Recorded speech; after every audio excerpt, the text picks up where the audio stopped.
Good morning, ENS Journey Subs. Say good morning. Good morning. He's tired. So good morning, everyone. An update on what's going on with us. So I have been taking the estradiol pills so far, and I do feel it. Now, when I was taking it before, when we were starting, it kind of messed up my cycle because you're supposed to start it when you're ovulating, and the doctor had miscalculated. So this time when I did it, they did the blood work for it, and that's the one that you saw in the video. So now this morning, we're on our way to go get my baseline testing. Yeah, because I'm on day 2 of my cycle. So this should be interesting. So far, so good. The estradiol pills has been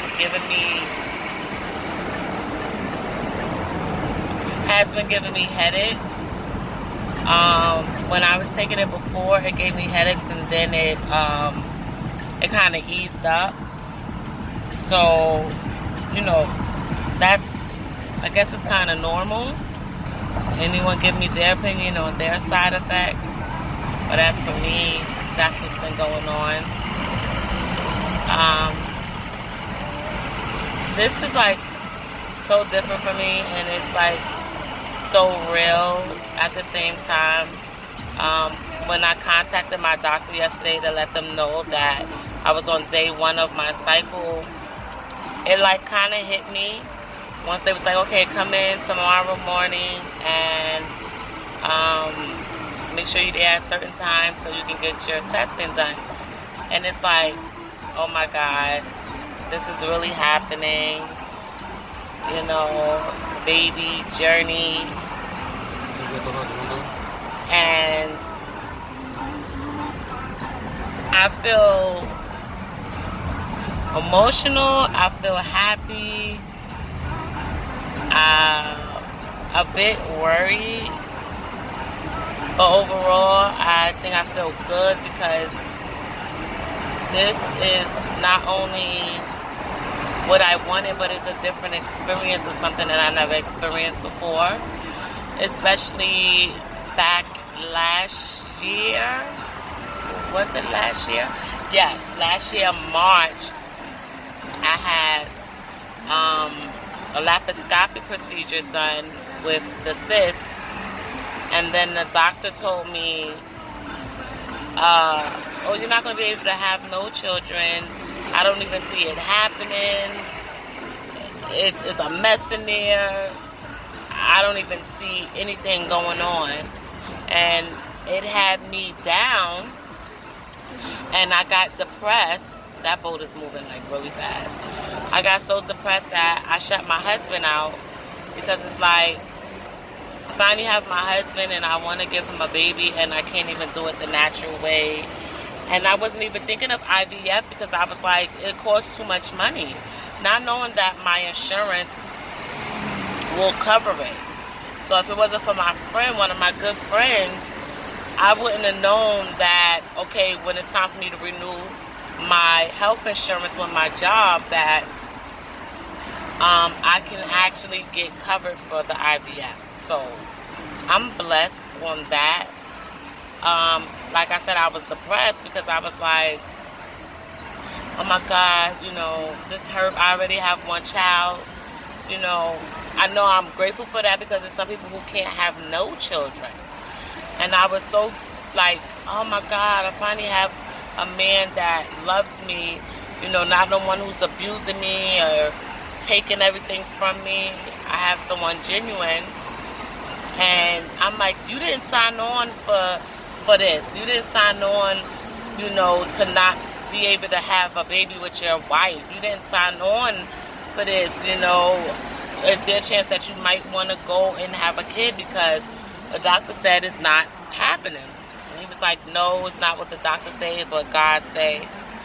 And I started putting my belief down, my faith down, like, God, why you do this to me? Why would you hurt me in this way? I know that I had trials and tribulations growing up. I know I wasn't the best, but is this my punishment? And now I finally have a husband. I had men who abused me, used me, took everything from me. And okay, God, you didn't give me children with them, but you know, can you give me one? And I started losing my faith. And when you lose your faith, everything goes into shambles. And it was a really mess. And then I started taking back my faith, like going towards the end of last year. My first IVF doctor called, remember Dr. Brandeis. He called me out of the blue and was like, hey Shakima, are you still interested in IVF? And I was like, IVF? I'm like, the doctor told me I can't get it because there's a mess in my insides. I have a frozen pelvis. It's not going to happen. He was like, but you can still do IVF. And I was like, are you sure?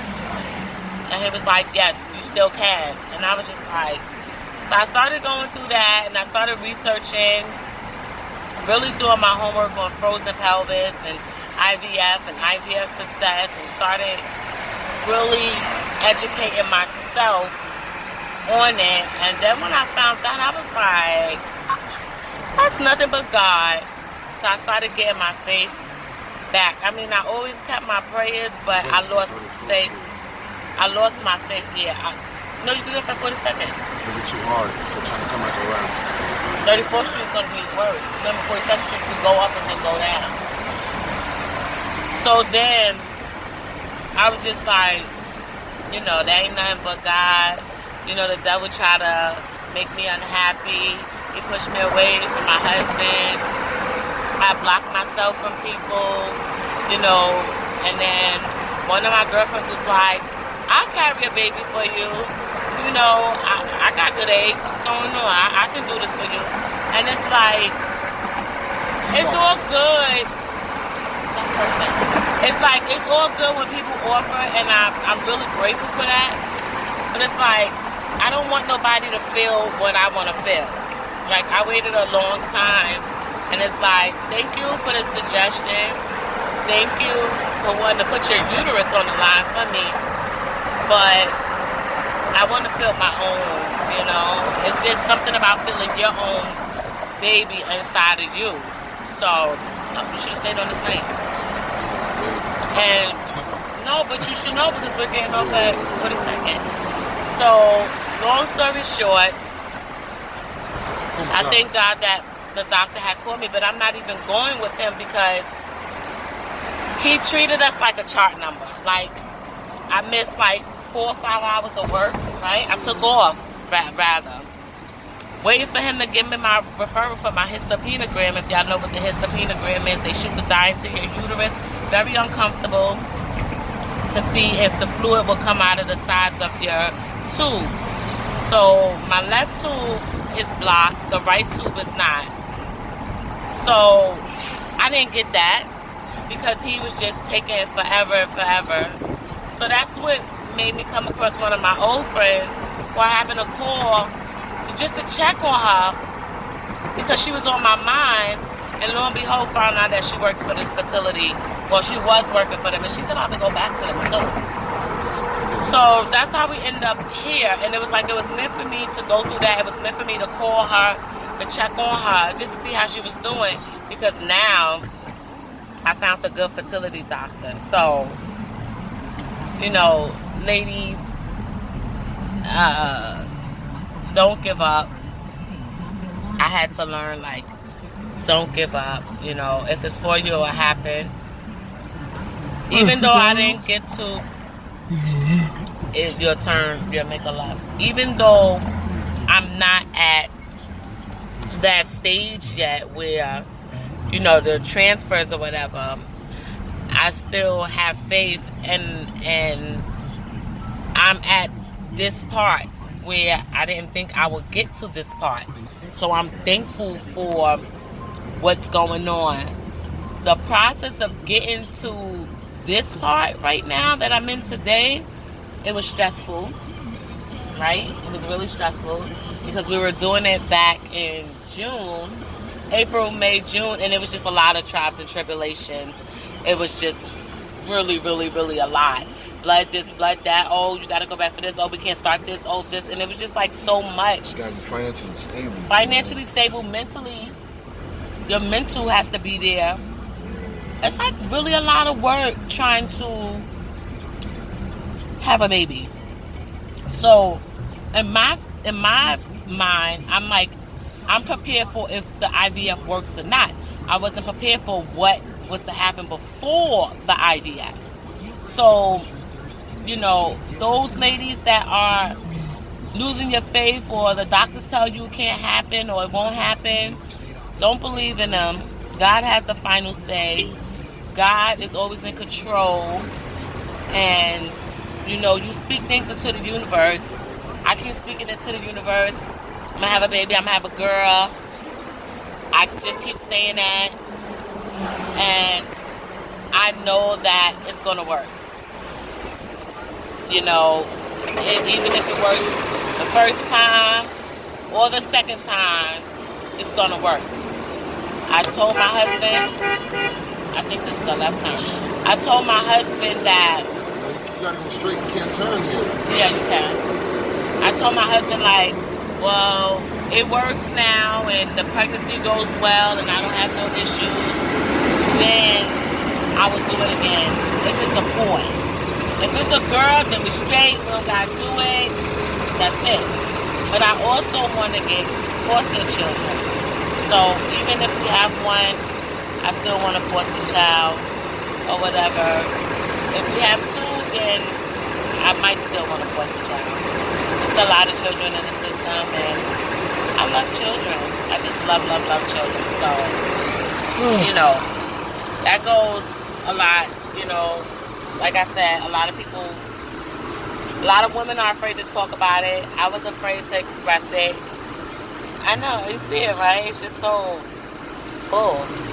And I'm glad that I'm able to come to you, my YouTubers, and talk to y'all. And there's a lot of other women. I was looking at one lady, My Fruitful Journey. She gave me so much inspiration as well, especially to talk about it. And I watched her videos. I've just subscribed to her channel, and she's very inspirational, you know. And to hear her story, it was just like, you know, it's really amazing and a blessing, because now she's about to be a mom. And, you know, it's amazing that a lot of women are speaking out. So I just want to be a part of that. And, you know, like I said, speak about it, speak what you want, put it in the universe, things will happen. And I just want to wish y'all a blessed day. I'm blessed because I woke up this morning, my family woke up this morning, and I'm thankful for that. I'm thankful for you guys. And stay tuned to more of our journey. Hubby is tired, but this is our process. So it's going to be days that we're going to be really, really tired once the baby comes. It's all worth it, right? It's all worth it. So thank you guys for watching. Please give it a thumbs up, comment, subscribe, like. Don't hesitate to offer your opinions. And thank you. Thank you very much. Happy Thursday Eve, Friday going into the weekend. We have a long trip ahead of us for the weekend. We're heading down north. We're heading down to North Carolina. So once again, thank you. Thank God. God bless. Say peace. Hey.